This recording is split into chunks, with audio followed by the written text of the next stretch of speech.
नमस्ते everyone and welcome to seekers club. हम पढ़ रहे हैं सदगुरु द्वारा लिखित किताब death and inside story, a book for all those who shall die. और आज हम शुरू कर रहे हैं चैप्टर 4, चौथा chapter. We are on page number 84 और टाइटल है कैन डेथ बी हैक्ड? क्या हम डेथ को चीट कर सकते हैं, धोखा दे सकते हैं? So Sadhguru starts by saying that the idea that death is a catastrophe and that it should be avoided at all costs has somehow set forth a quest to do all kinds of ridiculous things in the hope that we can cheat death or save someone from the jaws of death. तो सदगुरु कहते हैं कि ये कल्पना ही कि मृत्यु जो है एक बहुत बड़ी विपदा है, आपदा है, मुसीबत है और इससे छुटकारा पाना, इससे बच के रहना है, ये आनी ही नहीं चाहिए। तो ये जो कल्पना है ना, इस कल्पना की वजह से लोग बहुत सारी उटपटांग चीजें करते हैं मौत से बचने के लिए। और कई सारी ऐसी कहानियां भी हैं। तो जैसे एक कहानी आती है कि मौत से कोई बच नहीं सकता, जब जहां लिखा है तब होती है। तो एक इंसिडेंट कहीं मैंने पढ़ा था कि एक बंदे को प्रेडिक्शन करता है एक ज्योतिषी कि तुम्हारी जो मृत्यु है फला फला साल में और कार एक्सीडेंट से होगी। तो बंदे ने तो क्या किया, वो समय तक वो घर में ही रहा, बिल्कुल बाहर ही नहीं जाता था, कार से जाना तो दूर, निकलता ही नहीं था बाहर। अब उसके घर में छोटे बच्चे थे और वो कार से खेल रहे थे। और वो पुश बैक कार, उसने कार छोड़ी और बंदा चल रहा था, उसका ध्यान नहीं गया और उसने उस कार पे पैर पैर दिया और उसका पैर फिसला, गिर गया, सिर पे चोट लगी, मर गया। अब I don't know how much is the truth in this, लेकिन मॉरल ऑफ द स्टोरी ये है कि जो लिखा है वो तो होना है भाग्य में। तो मृत्यु से आप बच नहीं सकते। ऐसी बहुत सारी कहानियां हैं। अब सदगुरु कहते हैं कि you can postpone death but you cannot cheat death, you cannot avoid death. आप पोस्टपोन कर सकते हो कुछ घड़ी के लिए, उस घड़ी को आप आगे घसीट सकते हो, ठीक है। तो ही सेज दैट कि जब कोई डेथ बेड पे होता है, मृत्युशैया पे होता है, मरने वाला है, बीमार है, हमें पता है टर्मिनल डिजीज है, तो हम महामृत्युंजय मंत्र का जाप करते हैं या महामृत्युंजय होम करने लग जाते हैं, ठीक है। तो ऐसे माना जाता है कि इससे जो है मृत्यु टल जाएगी। तो अगर हम ध्यान से समझें तो मृत्युंजय, मृत्यु माने डेथ और जय माने विजय, विक्ट्री, जीत। तो मौत पर जीत पाना मृत्युंजय मंत्र या मृत्युंजय होम का उद्देश्य नहीं है। ये विजय पा रहे हैं मौत के डर से। डर लगता है मौत के नाम से ही सुन। और ठीक है, जैसे हमने पहले बात की है कि डरना गलत नहीं है, पर ये हमारा उद्देश्य ये किताब पढ़ने का है कि डर हटाकर उसे समझें। आप देखिए, अगर कोई आदिवासी व्यक्ति है जिसने कभी बिजली नहीं देखी हो, इलेक्ट्रिसिटी नहीं देखी हो, तो अगर वो हमारी दुनिया में शहर में आ जाए और वो सब जगह देखे कि एक बटन दबाने से लाइट जलती है, पंखे चलते, तो उसके लिए तो ये बहुत ही डरावना भी हो सकता है। उसी तरह जब हमें मृत्यु के बारे में कुछ ज्यादा पता नहीं है, आत्मा है, मरने के बाद क्या होता है, आत्मा क्या होती है, ये एनर्जी कहाँ जाती है, क्या सच में जैसे ग्रंथों में लिखा हुआ है, हमारे शास्त्रों में, तो अगर बुरे कर्म किए हैं तो गरम तेल में डाल के आपको पकोड़े की तरह तला जाता है। रेगिस्तान में प्यासे रुकते हो आप, तो जो यात्रा करते हो, तो क्या सच में कठिन यात्रा होती है मरने के बाद? होती भी है कि नहीं? जैसे आज की जनरेशन सोचते क्या पता है, नहीं है, who knows, let's eat enjoy and go, who knows where we go. So बहुत सारी स्टडीज बताती हैं। और बेसिकली अगर आप साइंस भी देखें तो हम एक एनर्जी है, ऊर्जा है। और ऊर्जा कभी नष्ट नहीं होती, परिवर्तित हो सकती है। Energy can be transformed from one form to another, but it can never be destroyed. यही चीज गीता में कृष्ण जी ने, सेम थिंग लॉर्ड कृष्णा ने सेड। तो जब हम डरे नहीं मृत्यु से, पर उसे समझें। अब कैसे समझे, एक दिन में समझ में नहीं आएगा, लेकिन जैसे हमने पिछले सेशंस किए हैं, जिन्होंने नहीं देखे, जो पहली बार ये सेशन देख रहे हैं, रिक्वेस्ट है आप पहले के सेशंस देखें। पहले वाले 3 चैप्टर्स में बात हुई है कि मैं, जब हम खुद से खुद इस शरीर से आइडेंटिफाई करने लग जाते हैं बहुत ज्यादा, कि मेरा शरीर, मेरा मैं, मेरा my emotions, my feelings, my thoughts, my life, सब माय। तो हु एम आई, कौन मैं? जब आप खुद से पूछो मैं कौन, तो ये शरीर। तो अगर कल ये उंगली या एक हाथ कम हो जाए शरीर से, तो क्या हम कम हो जाते हैं? नहीं ना, हम तो वही रहते हैं। You remain same, just -1 hand, 1 leg, or some part of the body will not make you any less who you are. Similarly, when you're talking, so you're not this body definitely, right? You have a body, you are not your body. उसी तरह से जब हमारे दिमाग में विचार चलते हैं, बहुत सारे विचार, कभी हम पास्ट में चले जाते हैं, कभी फ्यूचर की चिंता करते हैं, कभी पास्ट से दुखी हो जाते हैं। तो ये जब विचार आते हैं तो हम उससे रिएक्ट करने लगते हैं। तो क्या हम ये विचार हैं? विचार तो बदलते रहते हैं, शरीर बदलता रहता है। हमारे पास विचार है, हमारे पास भावनाएं, हम भावनाएं नहीं है। तो ये याद रखिए, जब हम कहते हैं कि हमारे पास कुछ है, means you are not that, you have something, so you can always keep it. For example, when I say that I have this bottle, I have, so when I have, I possess, so I can easily give it, I can keep it aside. मैं ये नहीं हूं, मेरे पास ये है। जब ये मेरे पास है तो मैं इसे कभी भी जब मैं चाहूं इसे बाजू में रख सकती हूँ। उसी तरह से कभी भी ऐसे ना कहें I am angry. I am angry नहीं, आई हैव एंगर। मुझे गुस्सा आता है, मैं गुस्से वाला हूं नहीं, क्योंकि आप तो एनर्जी है। तो जब आप कहते हैं कि मेरे पास गुस्सा है, तो आप उस गुस्से को बाजू में रख सकते हैं। या हाँ, मेरे पास जिद है, मेरे पास दुख है, मैं दुखी हूं नहीं, मैं इज इक्वल टू दुखी नहीं, मेरे पास दुख है। तो जब मेरे पास दुख है, तो मैं इस दुख को थोड़ी देर के लिए बाजू में रख सकती हूँ। मेरे पास चिंता है, तो मैं उस चिंता को बाजू रख सकती हूँ। मैं चिंतित हूं नहीं कहना। So your words have great power.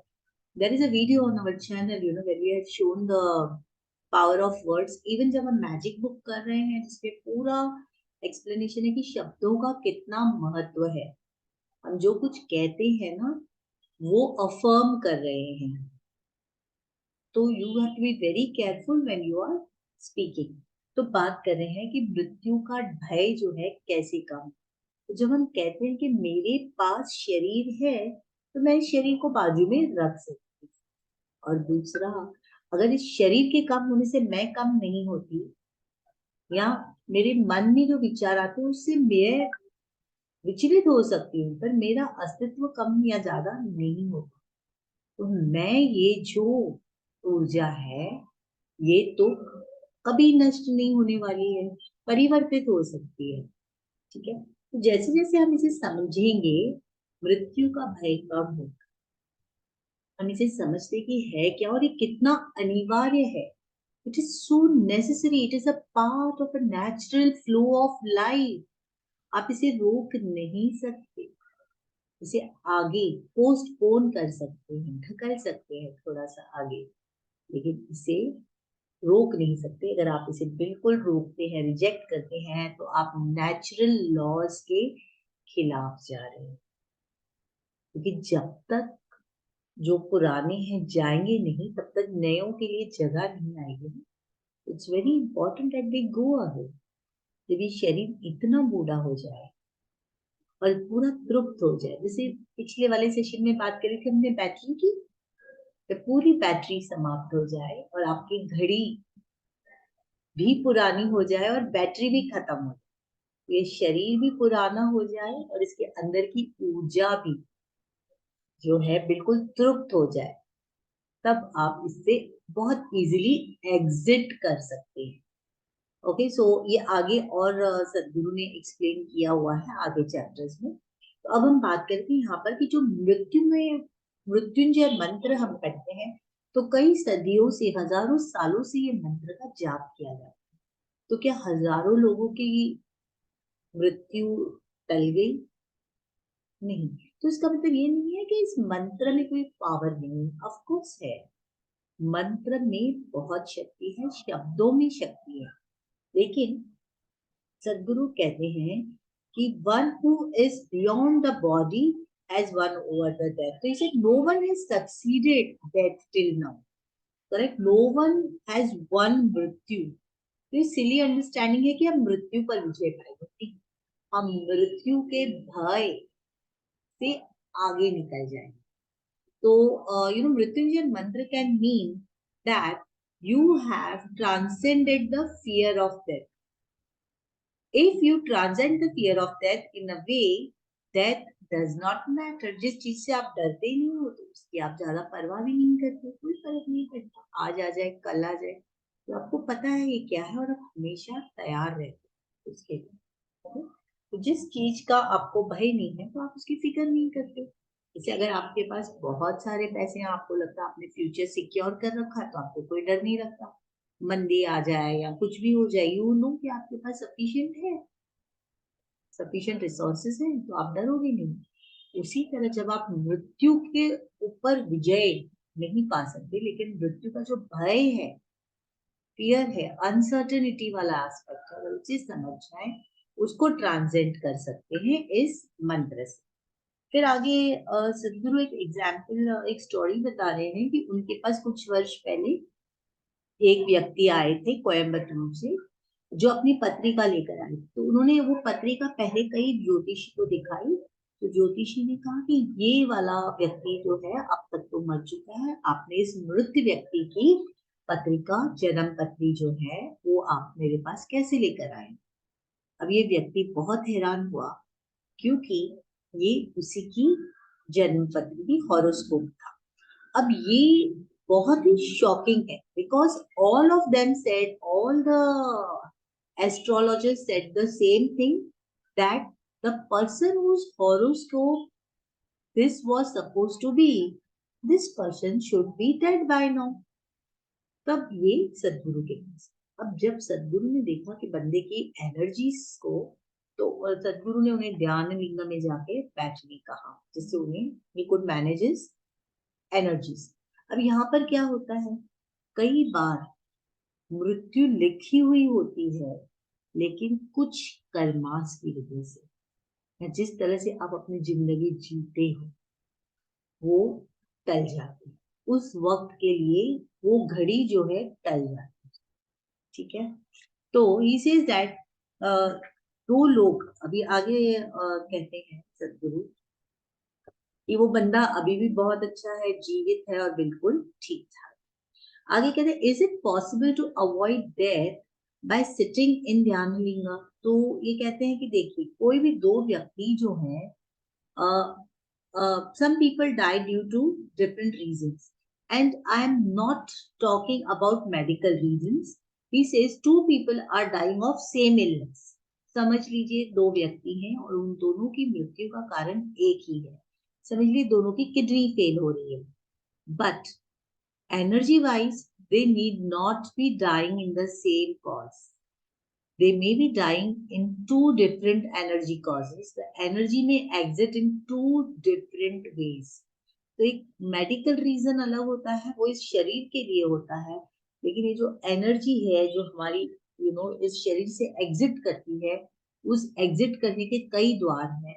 तो दोनों का मेडिकल रीजन एक हो सकता है मृत्यु का, लेकिन उनका बाहर जाने का तरीका जो है वो अलग हो सकता है। तो मृत्यु जो है वो अलग तरीके से हो सकती है। तो they may be dying of two different energy causes, the energy may be exiting in two different ways. Okay. फिर सदगुरु कहते हैं कि कभी कभी जो बहुत सिद्ध योगी पुरुष होते हैं वो कुछ ऐसी सिद्धियां प्राप्त कर लेते हैं जिससे कि वो इस मृत्यु को जो है उस घड़ी को आगे लेके जा सकते हैं, टाल सकते हैं. ठीक है. So he says that they do this specially in samadhi वगैरह करते हैं. और वैसे ही ये कथा बताते हैं कि शिरडी के साईं बाबा जो है जब उन्हें सीवियर अस्थमा हो गया था, तो because of the asthma one day he had a severe attack of asthma and he felt that he is going to die. हम शिरडी के साईं बाबा की कथा बता रहे हैं यहाँ पर सत्संग. उन्हें इतना अस्थमा हो गया, उन्हें लगा कि अब वो नहीं बच पाएंगे. तो उन्होंने अपने डिसाइपल को बुलाया और कहा कि वो समाधि में जा रही हैं और 3 दिन तक अगर उनकी शरीर लाइफ उनकी बॉडी में वापस नहीं आती है, उनको तब तक उसे बॉडी को प्रोटेक्ट करना है. इफ आफ्टर 3 days भी अगर लाइफ वापस नहीं आती है बॉडी में, तो उन्हें उनके शरीर को जो है उस पर्टिकुलर जगह पर आपको दफना देना है. और उस रात शिरडी के साईं बाबा समाधि में गए. अब उनकी ब्रीदिंग बंद हो गई, धीरे धीरे उनकी पल्स बंद हो गई. अब जब सारे गांव वाले आए और उन्हें जब ये देखा तो बहुत डर गए. उन्हें लगा कि सत्य शिरडी के साईं बाबा जो है वो तो रहे नहीं. तो अब उन्होंने कहा कि चलिए अब हम इनका अच्छे से संस्कार करते हैं, अंतिम संस्कार. लेकिन उनका एक जो चेला था वो बिल्कुल नहीं माना और उन्होंने साईं बाबा के शरीर को जो है अपनी गोद में रखा 3 दिन तक और बिल्कुल नहीं हिला उनसे. बॉडी को वहीं लेकर बैठा रहा वो. आखिर 3 दिन बाद जब बाबा की बॉडी बॉडी में प्राण वापस आए और वो बिल्कुल नॉर्मल हो गए. और इस इंसिडेंट के बाद, इस वाक्य के बाद शिरडी के साईं बाबा जो 32 इयर्स और जिए उसके बाद. So he says that he lived for 32 years. I'm sorry, 32 years after that, because he managed to avoid death at the appointed time by going into samadhi and recharging his pranic system. So in samadhi states, when you lose the sense of time, because it is only measured by the progress and the cycles of the physical. तो क्या समय हुआ है ये हम सिर्फ अपने शरीर की गतिविधियों से पता कर सकते हैं कितना समय हुआ है. अगर ये घड़ी ना हो, घड़ी समय बनाती नहीं है, वो सिर्फ समय बताती है. तो अगर मान लीजिए आप एक एयर कंडीशन कमरे में जहाँ सारे खिड़की दरवाजे बंद है, पर्दे लगे हुए, सुबह से आप बैठे हुए हैं, कोई एक प्रोग्राम या सेमिनार अटेंड कर रहे हैं, तो क्या आपको समय का अंदाज होगा कि बाहर सुबह हुई, शाम हुई है, दोपहर है? नहीं पता चलता. लेकिन आपका शरीर आपको बताएगा, क्योंकि कुछ समय बाद आपको भूख लगने लग जाएगी और कुछ समय बाद प्यास लगेगी, वॉशरूम जाना होगा. अरे तो ये सारी चीजों से आपका शरीर जो है, शरीर में जो साइकिल्स चल रही हैं, उससे आपको समय का ध्यान मिले. लेकिन अगर it's not because of the clock, your body tells you the time. तो अगर किसी तरह से आप अपने शरीर को किसी यौगिक प्रक्रिया से अगर आप उसकी गतिविधियों को मंद कर दें, कम कर दें, तो आप समय को रोक सकते हैं. This is what it is told. That means when you slow down your metabolism. और मेटाबॉलिज्म कैसे आप कम कर सकते हो, अपने स्लो कर सकते हो मेटाबॉलिज्म? ब्रीदिंग से. प्राण यहीं से आते हैं अपने. So he says that if you breathe as low as you can, correct? If you breathe fewer number of times in 1 minute, you will live longer. ये तो बड़ी सी आजकल I think many of them must be knowing कि कछुआ जो है 150 साल जीता है. क्यों? कितनी उसकी ब्रीदिंग क्या है आप जरा पता लगा, 1 मिनट में कितनी बार ब्रीदिंग करता है. उसी तरह डॉग को देखें आप, कुत्ता जो है उसकी उम्र 10 से 15 साल मैक्सिमम, और उसकी ब्रीदिंग कितनी फास्ट होती है. तो अगर आप इस ब्रीदिंग को समझ लें, प्राण इसलिए तो प्राणायाम करते हैं ना हम, प्राणों की एक्सरसाइजेस, ब्रीदिंग को अगर आप करेक्ट वे ऑफ ब्रीदिंग सीख लें, आधे से ज्यादा आपकी बीमारियां खत्म हो जाए। So whenever you are conscious of, जब भी आपको ध्यान आता है तो आप अपने ब्रीदिंग पर ध्यान दें और ब्रीदिंग को जितना स्लो कर सके उतना करें। Immediately you will find a different effect on your thoughts, on your feelings, on your emotions. इसलिए जब भी आप बहुत you're very tired से गहरी सांस लेते हैं, छोड़, इनफैक्ट कोई भी मेडिटेशन की शुरुआत में, कोई भी प्रार्थना की शुरुआत, पहले हम आंखें बंद करके हाथ जोड़ के गहरी सांसों को जो है पहले गहरा और धीमा करते हैं। Okay, so this is one way he has said that this is how you can slow down the body and you can stretch the time. Similarly, if you distance yourself from the body, distance yourself from the body in the sense, जब आप दिन में खुद को 2-3 बार भी याद दिलाएं कि मैं ये शरीर नहीं हूँ, मेरे पास शरीर है। मुझे याद आ रहा है जब I was taken for the C-section operation for my son's delivery, जब मैं प्रेग्नेंट थी और मेरे बेटे की डिलीवरी के लिए गई थी, तो पहली बार जो मैं ऑपरेशन थिएटर में, और it was a very sudden decision, there was an emergency जिसकी वजह से सी सेक्शन करना पड़ा था, तो मैं बिल्कुल ही तैयार नहीं थी। तो जब वो लाइट्स मेरे ऊपर लगी और अचानक से वो डॉक्टर्स एंड ऑल, मैं इतनी घबरा गई। लेकिन उसी दिन सुबह में मैंने प्रवचन सुना था कि जो कुछ हो रहा है वो मेरे शरीर को हो रहा है, मुझे नहीं। वो एक पल के लिए मैंने कहा कि हे प्रभु, जो हो रहा है वो मेरे शरीर को हो रहा है, मुझे नहीं हो रहा।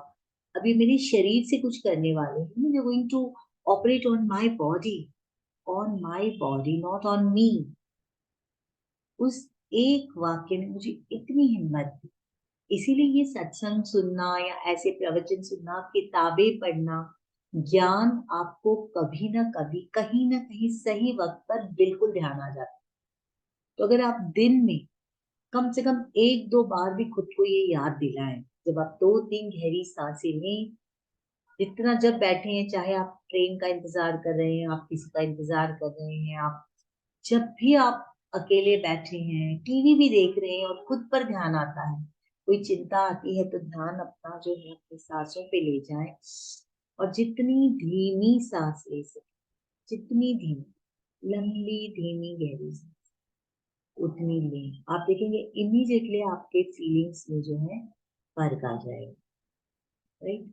और जैसे जैसे हम ये बातें सुनते हैं, जितना ज्यादा आप ये बातें सत्संग सुनते हैं, आप किसी भी गुरु की सत्संग सुने, कोई भी अच्छी किताब पढ़े, ये कभी भी वेस्ट नहीं जाती।